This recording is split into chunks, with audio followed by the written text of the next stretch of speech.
I didn't expect this book to hit me the way it did. Not in a dramatic, stand on the mountaintop kind of way, but in a quieter way. It got into my thinking, then into my decision making, and then it quietly rearranged my life. This book is called 10x is easier than 2x, and it's by Dr. Benjamin Hardy and Dan Sullivan. And it really opened up something in me. But to explain why, I need to take you back. Not to the titles I held, not to the accolades or the so-called success, but to that really strange space in between when I was no longer sure if the path that I'd been on was mine anymore. I had done the things that you're supposed to do. Build the career, grow the team, hit the numbers, lead the change, and sometimes really big changes. But something was starting to feel off, and it wasn't burnout exactly, and it wasn't boredom either. It was something a bit more existential, to be honest. You know, it's as though I'd already climbed this mountain, but why do I feel like I'm still searching for higher ground? And then I remembered David Brooks' book, The Second Mountain, which is a book I absolutely love. And he writes about how we spend the first part of our life climbing that first mountain, you know, chasing achievements, success, recognition. But for some of us, at some point, the summit just doesn't feel enough, or the climb stops feeling meaningful. And that's when the second mountain calls. And the second mountain isn't about achievement, but it's about purpose and legacy and depth. Honestly, this is exactly where I was at. I'm still standing on top of the first mountain, but I'm quietly aching for the next one. And I wasn't looking for a new framework. I wasn't trying to start over. But one afternoon, I was scrolling through my library app on my iPad, and I stumbled across the book, 10x is easier than 2x. You see, I'd been working on a new business for about 6 months with a co-founder, and it had been a little bit hard. Not in the, we don't get along kind of way, but in the, this is bigger than either of us expected kind of way. And we kept trying to simplify and making it scrappier. We kept trying to find a faster route to launch this business. And a few times I really considered it, to just cut it down, launch something smaller and get it moving. But it wouldn't be the thing that I actually wanted to build. It would be a placeholder, a prototype for the real vision that I didn't have the courage to commit to. And down the track, I'd either burn out trying to make it bigger, or I'd have to tear it all down and then rebuild it all from scratch. That's when the truth hit me. A 2x goal will always require a 2x identity, but a 10x goal demands a transformation. I saw that I had been designing something based on my current constraints, not my future potential. I was lowering the goal to match what felt achievable. But what if I let the goal stay bold? And what if I change myself instead? That's the shift that 10x thinking really invites. It says, don't scale what you've already built. Build the thing that you actually want and become the person who can hold it. Ooh. When I reflected on that, I realized something else. Your outputs will always be limited by your desires, and your desires will always be limited by your identity. So if your identity is built on proving your worth through action, then your desires will always lean towards the achievable, and your goals will reflect that.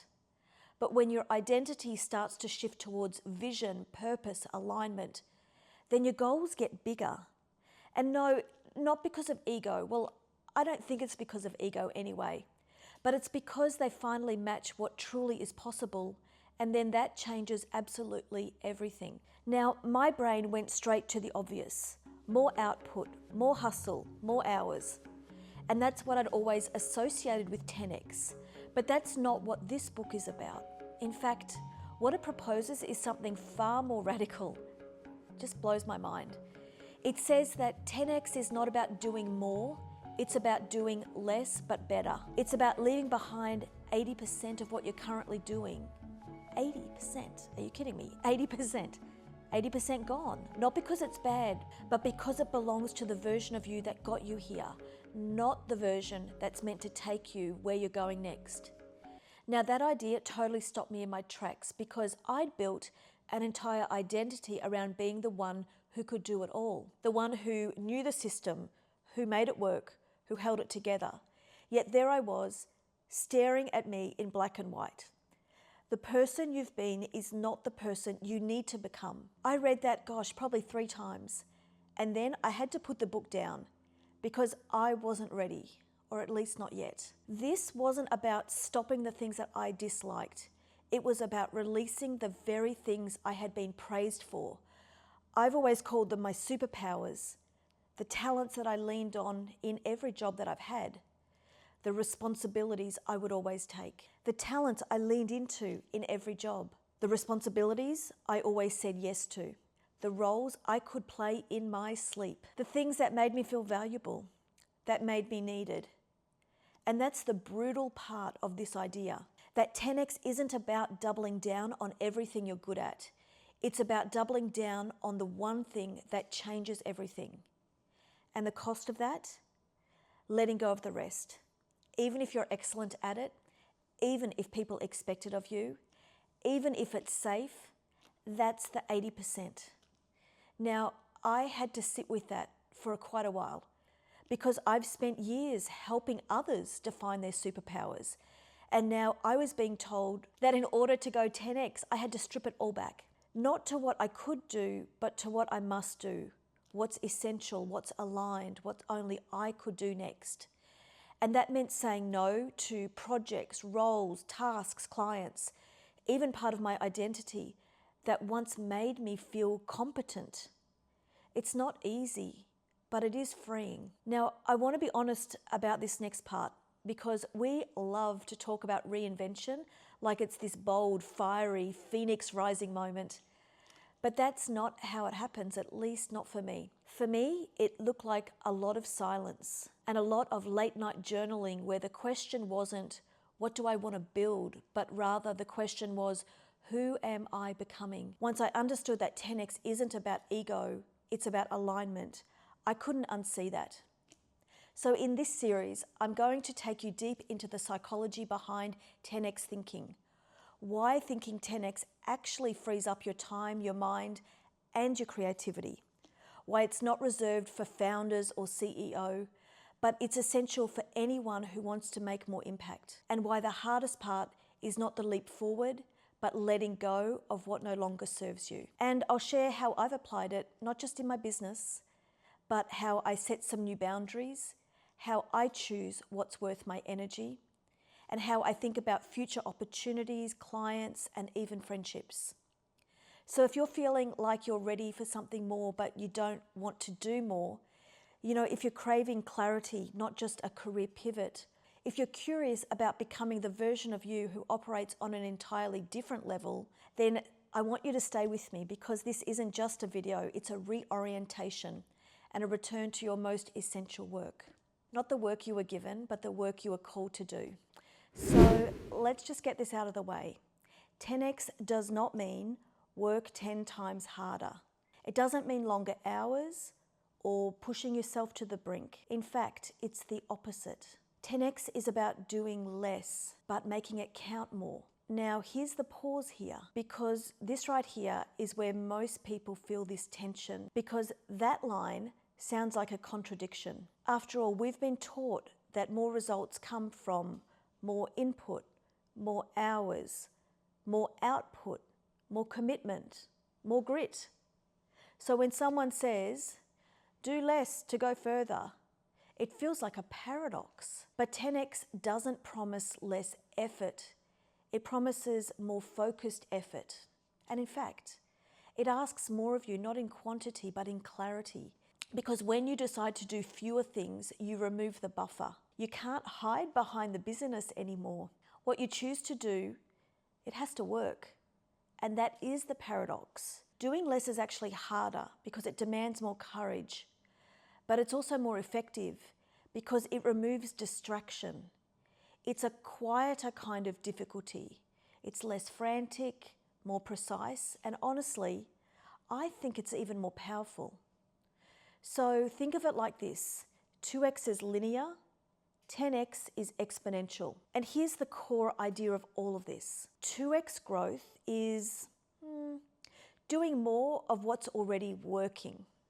10x growth though, it's doing something entirely different. So if you want to grow by 2x, you optimize, you improve, you tighten your systems, you scale what exists, and you probably get more efficient. But honestly, if you want to grow by 10x, This is a total different story.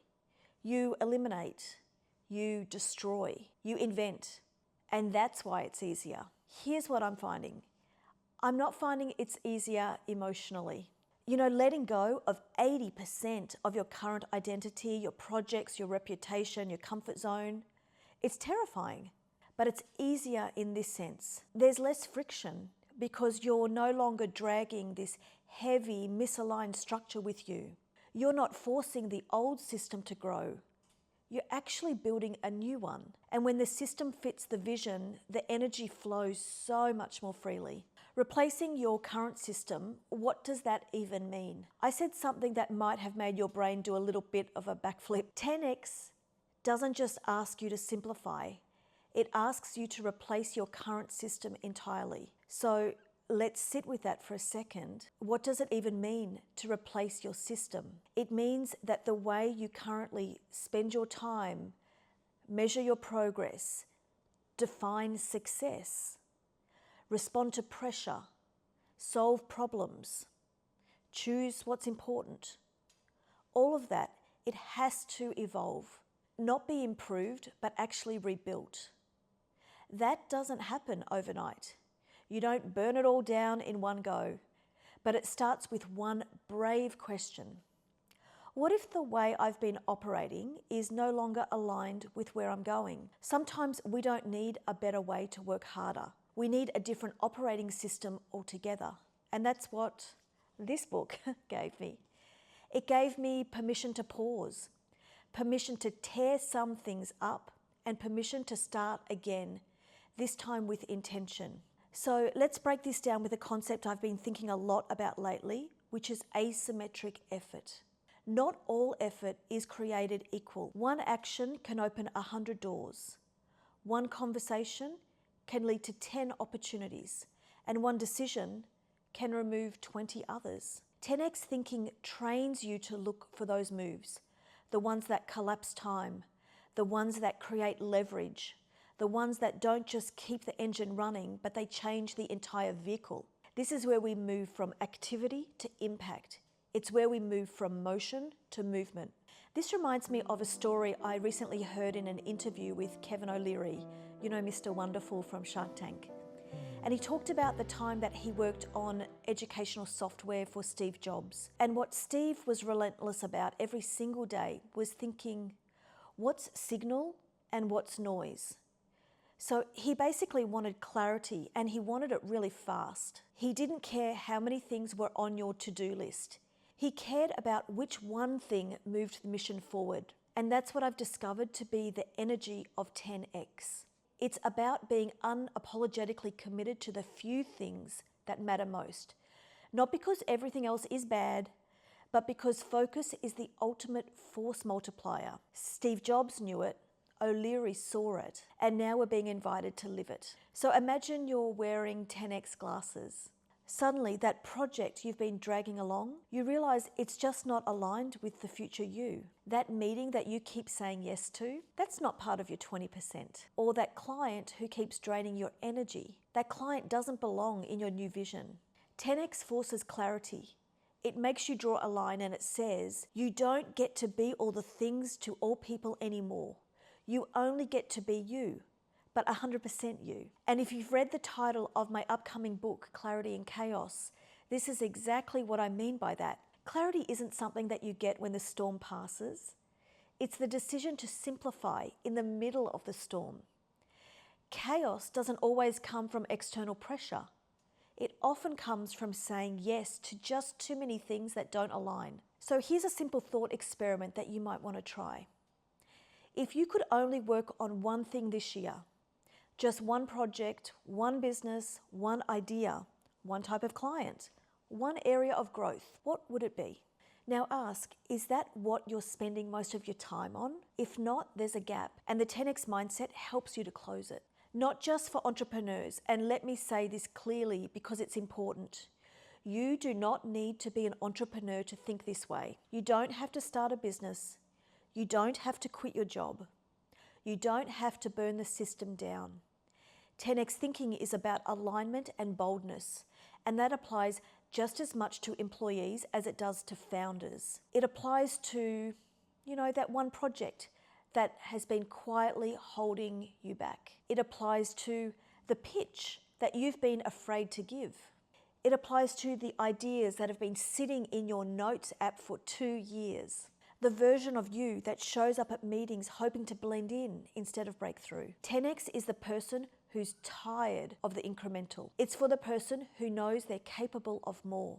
Remember, 10x isn't an action plan, it's an identity. And you don't work towards it, you work from it. You become that version of you first. And then from there, you create differently. You say yes and no differently. You build, you respond, lead, and you move differently. And that's when things begin to shift. Not because the world suddenly clears the path, but it's because you do. Here's where things get pretty interesting. Not in a productivity hack kind of way, not in a bullet point on a slide kind of way, but in the quiet moments behind the scenes where transformation actually begins. Because going 10x doesn't start with a vision board or a productivity app or a perfect plan. It starts inside, in that private, slightly uncomfortable space when you realize, if I want a radically different outcome, I have to become a radically different version of myself, and no one can do that part for you. Behavior doesn't lead identity, identity leads behavior. Most of us have been taught it works the other way around. Do the thing, repeat it enough times, eventually become the person. But 10x flips that. You have to become the person first. Make decisions from that identity. Speak, create, build, risk, and lead as if that version of you already exists. Because if you don't, you're just going to keep shrinking your vision to match your current self-image. You'll rationalize away those bold ideas.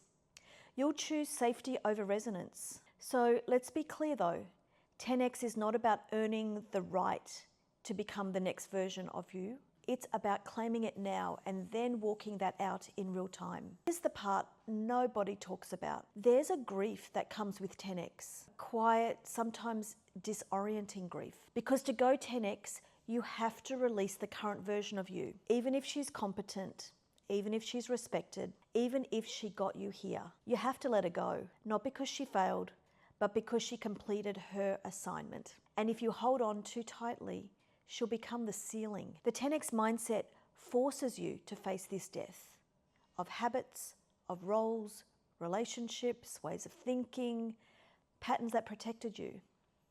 That's why it's not just strategy, it's psychology. And it's actually nervous system work. It's identity work, and it's self-trust on a level that you may have never needed before. So let's talk about your nervous system just for a minute. Because 10x is not about chasing adrenaline. It's about building capacity. Capacity to sit with ambiguity. Capacity to make decisions before the data is in. To act before you feel ready. To hold bigger energy, responsibility, visibility. To say no to good things so you can say yes to aligned ones. And all of that activates the nervous system because it doesn't feel safe to change, even when it's the right thing. That's why so many people start the 10x process and they quietly walk themselves back. They tell themselves it's too risky, too uncertain, too fast. But what's really happening is this. Their nervous system is saying, this is unfamiliar. So if you're serious about going 10x, you have to support your nervous system in the process. And yes, while terms like psychological safety are often used in team environments, and Amy Edmondson's work comes to mind when I think about psychological safety, I'm going to use it here in a more personal way to describe the internal conditions that we create to help ourselves take bold actions, recover and adapt. That might look like giving yourself more recovery time, doing somatic work or breath work, journaling through your fear without any judgment, practicing neutrality around your own discomfort, and seeking out spaces and relationships that model what's possible.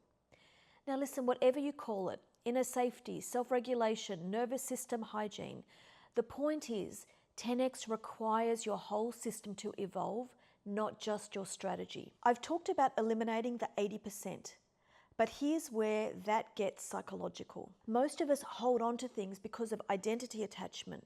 You're known as the one who solves the crisis, the one who can jump right in, the one who always delivers. And letting that go can feel like abandoning a part of you. But elimination is not a rejection, it's a redefinition. It says, I'm no longer here to prove I can do it all. I'm here to focus on what only I can do. And believe me, it is uncomfortable. And believe me, it's also incredibly freeing. You're not burning bridges, you're building boundaries. So let's be clear. When you eliminate things that no longer align, some people will interpret it as withdrawal. They'll call it selfish, they'll say you're changing, and they'll be right. But 10x doesn't require you to disappear. It requires you to discern. You're not becoming less generous. You're becoming more selective with your energy. You're not saying no to people. You're saying yes to your path. And that will never please everyone. That's part of the psychology too. You need to be liked? It'll be tested. Your fear of disappointing others? It'll come up. Your impulse to over-explain? It'll get louder. But you don't need to justify your alignment. You just need to honor it. I used to think that going big meant being everywhere. Doing all the things, launching constantly, saying yes to every good opportunity. But the further I go into 10x thinking, the clearer this becomes. It's actually not about your volume, it's about precision. When your vision is focused and true, then it speaks for itself. You don't have to shout. People will feel it. People trust it. People move towards it. So instead of spreading yourself thin when you sharpen your message, you cut through the noise. You get sharper, clearer, more essential. This is where real confidence comes from. Confidence isn't, I know exactly how this will play out. It's, I trust myself to become the person who can handle what's next. And once you internalize it, you become unstoppable. Not because you're fearless, but because your faith in your future self is stronger than your fear of the unknown. Next, I'm going to walk you through how I've been applying all of this. We'll talk about what I've eliminated and why, the daily decisions that feel small but they've shifted everything, what it really looked like when I stepped away from the old system, and how I'm building a business that's aligned with 10x values without burning myself out, and I'll show you how I'm living it now. If you've made it this far, you might be thinking, this all sounds powerful in theory, but what does it actually look like? So I want to show you, because while I believe in 10x, I also know it's messy in the middle, especially when you're rebuilding from the ground up, and that's where I've been. A few weeks ago, I had a conversation with my coach, and we were talking about success, how I measure it, what I associate it with, and whose definition I've been using. And what I realized was this: I've been chasing metrics from a life I no longer live. Metrics from a corporate career that I've already outgrown. I was measuring progress like someone still playing the old game. The promotions, the team size, the salary band, the external validation, all completely irrelevant to what I'm building now, but deeply wired. And so the first thing I've had to eliminate, old success constructs. Because if I keep applying old metrics to a new mission, I'll never feel like I'm winning. And more than that, I'll keep designing a future that looks like my past. 10x doesn't just ask you to dream bigger, it asks you to choose different measurements entirely. So I've started asking different questions. How does success feel like now? What am I building that can't be measured by KPIs? What's the kind of impact that I want to leave behind, not just the impression that I want to make? And it's required me to let go of parts of my identity that once felt like anchors, but were actually keeping me from sailing forward. Here's something that I didn't want to say out loud. I didn't feel like I was equipped to be a CEO. Not because I haven't led before. I've managed multi-million-dollar budgets, global teams, complex strategy rollouts, political landscapes. I've operated in pressure. I've delivered under scrutiny. I've built things that didn't exist yet. But when I stepped into entrepreneurship, I didn't have the big team or the top advisors or the safety net of brand reputation. I had questions and Google and sometimes tears. But there's a unique kind of disorientation that happens when you go from knowing how to play the old game to not even being sure what the rules of the new one are. And what I told my coach was this. I said, I feel like I should already know how to do this, but I don't. And honestly, I hate that. But she looked at me and she said, but look at everything you've done. Isn't that what a CEO does? They figure it out. And that's when I realized I was equating CEO with certainty. But the real vision of a CEO, especially a 10x one, isn't someone who knows everything. It's someone who's willing to stay in that tension of not knowing, staying there long enough to find out. That's courage and that's leadership, and it's humbling. When I first started building this business, I kept saying I was doing it scrappy, and I believed that. But what I really meant was safe, minimum risk, minimum exposure, maximum plausible deniability. I wanted proof of concept, a lean test, something I could quietly walk away from if it didn't work. But 10x doesn't operate on scrappy. 10x requires boldness, not recklessness, boldness. And the real kicker, it's not just that I was building small, it's that I was designing systems that I knew how to manage instead of systems that would require me to grow. And that's not 10x. 10x doesn't ask, what can I make work with the fewest moving parts? It asks, what would this look like if I stopped trying to make it manageable and started designing it to be magnificent? Ooh. Because designing something magnificent means you won't have all the answers up front. It means stretching past what you know. It means asking more questions than you're used to. It means letting go of looking like the smartest person in the room. It means trading ego for evolution. Now, let's do a double click for a moment. Not into the big strategic ideas, but into the quiet, often invisible decisions I've had to start making every single day. Because 10x isn't built in a single sweeping transformation. It's built in those micro choices, tiny course corrections, brave pauses, unsexy clarity. For me, these look like choosing not to respond to messages immediately, even when my nervous system is screaming, urgency! Pausing for 60 seconds before I say yes to anything. Planning my week around the work that actually moves the needle, not just filling time. Asking, would the 10x version of me do this, or delegate it, delay it, or delete it? And most importantly, making space to think. Because thinking is the work. And this is something Dr. Benjamin Hardy emphasizes again and again. Your future self doesn't emerge from doing more tasks. Your future self emerges when you start making decisions as them. So my question to myself daily has become, is this decision coming from the me I used to be or the me I'm becoming? Let me tell you what this break from the old way really looked like. It was subtle, private, emotional.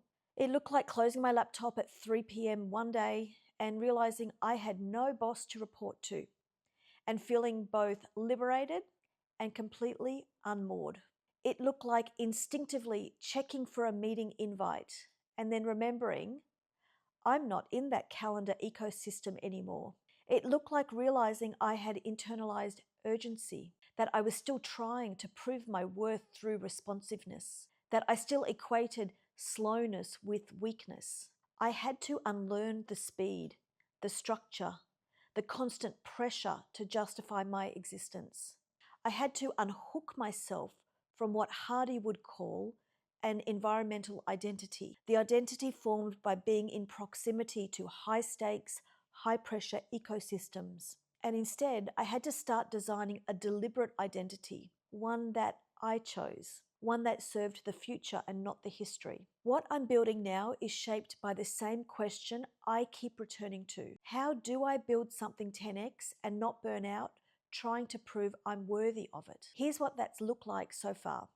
I've stopped glorifying overwork. If something takes 10 hours but only moves me 1% closer to my vision, I eliminate it or redesign it. I'm designing my business as if it will scale right now. That means building systems, not just executing tasks. That means documenting, automating, investing before it's justified. I've redefined ambition. Ambition for me used to mean intensity. Now it means alignment. It means building something that matches the scope of my calling, not just my calendar. I'm not pretending to know everything. This is a business built on inquiry, not ego, and asking for support without shame has become a power move and not a sign of failure. I'm building in margin. Time to think, time to rest, time to recover. There's something I've noticed recently. For the past few weeks, my calendar has been wide open. And what I've come to realize is that this is not a failure. This is the design. If I was still trying to 2x my life, that calendar would be full. That's how I used to operate. But I'm not trying to 2x anymore. I'm trying to 10x. And Hardy's work makes this very clear. 2x requires 100% effort in your current system. 10x requires that you let go of 80%, so you have space to invent what comes next. That's what this calendar space has become. Not an absence of work, but the presence of visioning. If I filled in that space with more meetings just to feel important or productive, I'd be betraying the very idea of exponential transformation. Because 10x doesn't scale the past, it reinvents the model. And here's the part I haven't said until now. I haven't even launched yet. I didn't go from version 1 to version 2. I went straight to version 10 before version 1 even went live. That felt reckless at times. Was I skipping that responsible middle? But here's what clicked. 10x thinking doesn't mean more pressure, it means less friction. And when you remove the friction of playing small, of designing to please, of launching something safe just to feel validated, you create room for the real thing to emerge. You stop negotiating with your vision and you just build it. So yes, there have been some anxious moments. There still are. But now I don't question whether it's going to work because I've built the systems that match the ambition. I've designed a strategy that supports my future self. I've learned to trust my alignment. This gap between your current self and your future self isn't closed by certainty. It's closed by commitment. This isn't a hack. It's not a framework. It's a way of being. Because 10x thinking, it's not just a strategy. It's a shift in identity. You don't just think bigger. You become someone who thinks differently. You don't just do more. You stop doing the wrong things entirely. You build a new normal. I've been living that shift. It's not glamorous. It's not neat. It's definitely not efficient, but it's real. For me, this chapter isn't theoretical. It lives in my calendar, in my conversations, in my courage. It lives in how I walk away from what no longer aligns. And it lives in how I sit with what's unfinished. It lives in how I create without guarantees. And here's what I've noticed. First, I've stopped asking, what's the right move? And started asking, what would my 10x self do? That one question dissolves noise like nothing else. Because 2x tweaks the system and 10x changes the system. 2x optimizes your schedule. 10x deletes the calendar and asks, why are we even doing this? Number 2, I've started designing the ecosystem I need. I'm not waiting to become the person who can 10x. I'm becoming her by building the systems that require me to be her. It's not linear. It's not about earning your way into growth. It's about collapsing the timeline by acting from your future identity right now. 3, I've built margin on purpose. And let me tell you something that's been radical. For the past few weeks, my calendar has had almost no meetings in it, except for a conference I was at a few weeks ago. Some days, my calendar is completely blank. And instead of feeling unproductive, I've realized this is 10x. This is exactly what it takes. Because 2x would mean filling my day with check-ins, reviews, and status updates. But 10x requires space. Space to think.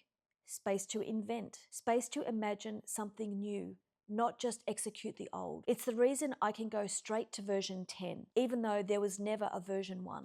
4, I've redefined what being the CEO actually means. There was a moment when I said to my coach, I don't feel equipped to be a CEO because in my old world, I had access to the best, massive budgets, top tier teams, layers and layers of support. And now it's me my vision, and my willingness to figure it out. But here's the thing, that scrappy version I wanted to build, that's not 10x. 10x doesn't start small and hope to grow. It starts right-sized for the future you're building. It starts with courage, not just capital. It starts by acting as if it's already real, because it will be. And look, when I say CEO, I'm not just talking about titles. I'm not just saying you need to start a business or launch a company. You might be leading a team. You might be managing a household. You might be navigating a career pivot or building something quietly after hours. But you are the CEO of your own life. You're responsible for setting the direction. You're the one making the calls, aligning the values,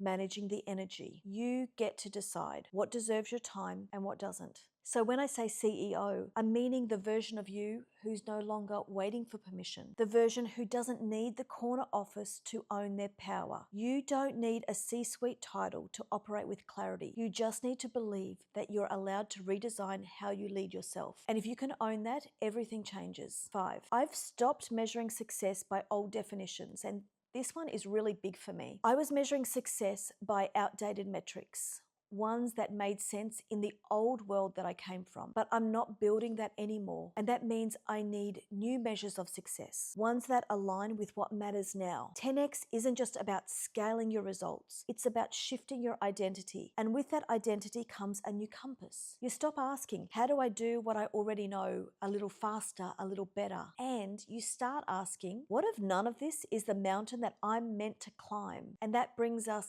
here, this version of you, sitting with all of this. 10x isn't a destination, it's a decision to eliminate, to elevate, to operate from your future, not your past. And I want to close with this. This isn't the end of a video. Well, actually, it is. But really, it's the beginning of something else. If this stirred something in you, don't ignore it. Even a 10x life starts with a whisper. So here's your invitation. Write down the thing you know you've outgrown, the role, the belief, the habit, and beside it, write one step towards who you're becoming.